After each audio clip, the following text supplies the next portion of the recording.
Salut chers abonnés de la chaîne Vivre de l'élevage.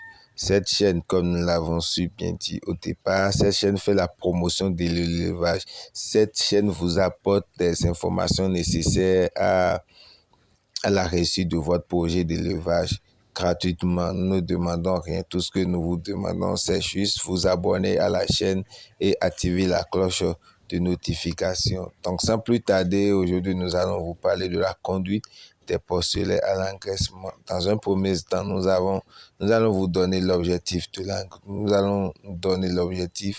l'engraissement et deuxième temps, à quel âge il faut envoyer vos sujets à l'engraissement, et puis nous allons vous donner à la fin quelques facteurs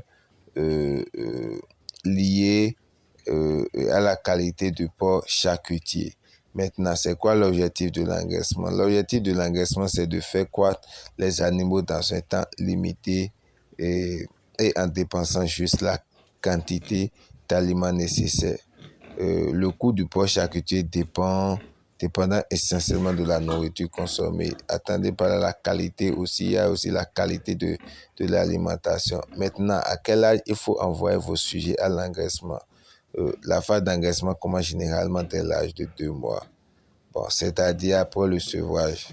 Donc, quand vous allez sevrer vos sujets, vous allez les envoyer dans la loge d'engraissement. Bon, en effet, cette fonction consiste à alimenter correctement de jeunes porcelets pour les amener à un poids de 100 à 110 kg dans un temps de 7 ou 8 mois. En 7 ou 8 mois, tout en respectant la qualité exigée par le marché.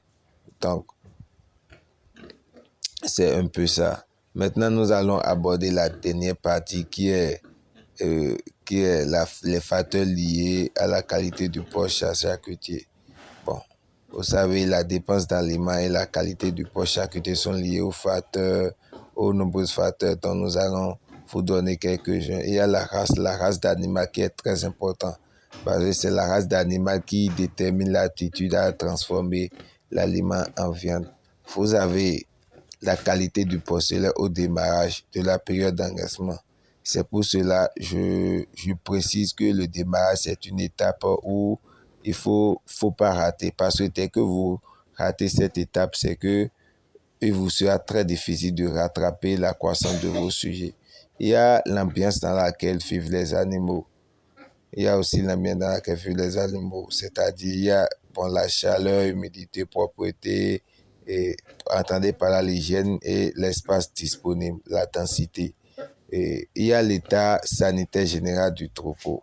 Et vous avez la qualité et la quantité de l'aliment et de la boisson. Entendez par là la boisson, l'eau. Donc c'est l'essentiel que nous pouvons vous donner aujourd'hui concernant la conduite des porcelets à l'engraissement. Donc merci chers abonnés. Et puis n'oubliez pas de vous abonner à la chaîne. Merci.